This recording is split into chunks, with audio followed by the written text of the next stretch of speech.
নমস্কার দর্শক বন্ধুরা, ঝুমার রান্নাঘরে আপনাদের সবাইকে স্বাগত। আজ আমি আপনাদের সাথে একটা কম খরচে মিষ্টির রেসিপি শেয়ার করব। আর এটা দেখতে ছানার জিলিপি হলো একদম সম্পূর্ণ আলাদা নতুন একটা ভিডিও। একটা আমি কেটে দেখিয়ে দিচ্ছি। এটা একদম নরম হয়েছে, যদিও এটা বেশিক্ষণ ভেজানো হয়নি, 1 ঘন্টারও কম সময় আমি এটা ভিজিয়েছি। ভালোভাবে রস ঢুকেছে। আর যেহেতু এটা সম্পূর্ণ নতুন ভিডিও, পুরো ভিডিওটা দেখার অনুরোধ রইল। আর আমি চ্যানেলে সবসময় নতুন ভিডিও দেওয়ারই চেষ্টা করে থাকি, তাই অবশ্যই আমার চ্যানেল সাবস্ক্রাইব করবেন।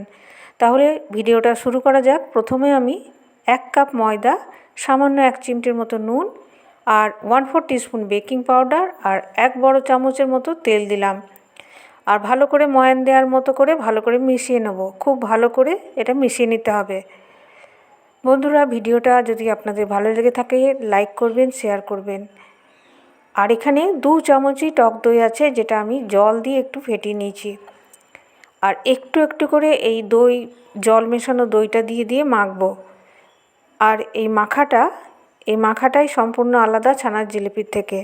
এখানে খুব নরম করেই মাখবো, কিন্তু একটু একটু দিয়ে মাখতে হবে, একদম পাতলা হলেও হবে না, তাহলে জিলিপির শেপটা দেওয়া যাবে না।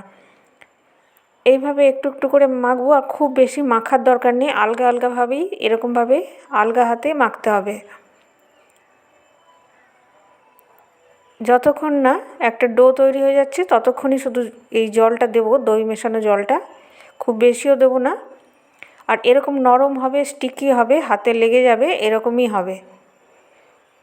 পুরো মাখাটা হয়ে যাবে, ঢাকা দিয়ে দিলাম। ততক্ষণ আমি চিনির রস করব। 10-20 মিনিটের জন্য রেখে দিলেও হবে। 1 কাপ চিনি, 1 কাপ জল দিয়ে চিনির রস করছি। চিনিটা মেল্ট হয়ে যাবে। কোনো রকম 1 তার 2 তার বা খুব বেশি চটচটে বা চিপচিপে হাতে এরকম চিনির রস করব না। একটু চিনিটা গাঢ় হয়ে যাবে, 5 মিনিট মতো ফুটিয়ে নেব। আর এখানে আমি এলাচের গুঁড়ো দিইনি, গোলাপ জল দিলাম সামান্য। এবার 10-15 মিনিট পর ফিরে এলাম। স্টিকি ভাবটা থাকবে, এর সাথে আমি তেল মিশিয়ে নেব 2 চামচ, তাহলে এই চটচটে ভাবটা অনেকটা চলে যাবে। এইভাবে পুরোটা একসাথে করে নিলাম। কোনো রকম শক্ত হাতে মাখবো না, ডোটা নরমই থাকবে। এবার এরকম একটা কেকের যে পাইপিং ব্যাগ বা যে কোনো পলিথিনের প্যাকেট নিয়ে এক কোণার মধ্যে আমি এইভাবে গ্লাসের সাহায্যে এটা ভরে দিলাম। যেহেতু তেল মেশানো আছে, কোনো ওয়েস্ট হবে না। এই পলিথিনের এই প্যাকেটের গায়ে বেশি লেগে থাকবে না, পুরোটাই ইউজ হয়ে যাবে। আর এই কোণাটাতে খুব ভালো করে চামচ দিয়ে ভরে ভরে কোণা পর্যন্ত পৌঁছে দিলাম। এরকম দইয়ের প্যাকেটও নেওয়া যেতে পারে। আর প্রথমে অল্প একটু কাটবো, নাহলে বড় বেশি অংশ কাটা হয়ে যাবে। দেখে নেব কীরকম শেপের আসছে। এটা আমার খুবই সরু হয়ে যাচ্ছে, এটা আবার ভরে দিলাম। আরও একটুখানি কেটে নেব। এবার তেলটা মিডিয়াম ফ্লেমে গরম আছে, মানে মিডিয়াম গরম আছে, একদম হাইলিভাবে গরম নেই। এরকমভাবে জিলিপির শেপ দিয়ে নেব। ছানার জিলিপির মতো দেখতে, কিন্তু ছানার জিলিপির মতো নয়। কারণ ছানার জিলিপিতে ডোটা মাখা হয়, সেটাকে রোল করা হয়, তারপর শেপ দেওয়া হয়। ওরকমভাবে শক্তভাবে মাখবো না, এটা নরমই মাখতে হবে। যদি নরম না মাখা হয় তাহলে কিন্তু জিলিপিগুলো শক্ত হয়ে যাবে। তাই এরকমই ব্যাটারের মতন হবে। এটা যেহেতু দই দিয়ে তৈরি, এরকম ব্যাটারের মতনই এই ডোটা হবে, যেটা রোল করে ছানার জিলিপির মতো শেপ করে করা যাবে না। এরকম নরম মাখা ডোটাই তৈরি করতে হবে। এটা আমি বলে দিলাম, কারণ যদি শক্ত করে ছানার জিলিপির মতো ডো তৈরি করে করা হয় তাহলে জিলিপি শক্ত হয়ে যাবে।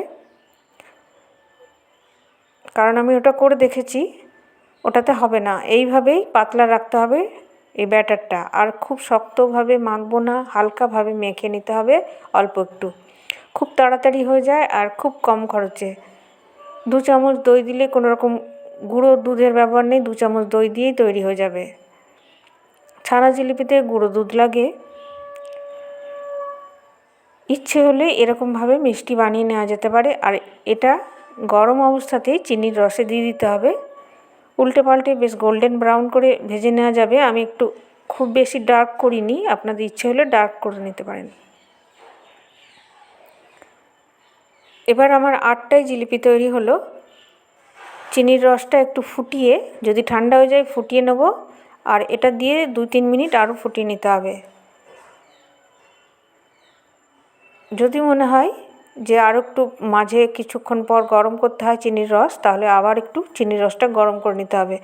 কিন্তু এরকম নরমই হয়ে যাবে, চিনির রস পুরোপুরি টেনে নিয়েছে প্রায়। আমি এটা 1 ঘন্টারও কম সময়ে উঠিয়ে নিলাম। একটা কেটে দেখিয়ে দিচ্ছি কতটা নরম হয়েছে। ভেতর পর্যন্ত চিনির রস বেশ সুন্দরভাবে ঢুকে গেছে, আর ভেতরটা জালি জালিও হয়েছে। যেহেতু খুব আলগা হাতে মাখা হয়েছে, বাইন্ডিংটা সেরকমই করতে হবে। আবার একটা অন্য ভিডিও নিয়ে দেখা হবে। ভালো থাকবেন, সুস্থ থাকবেন, ধন্যবাদ।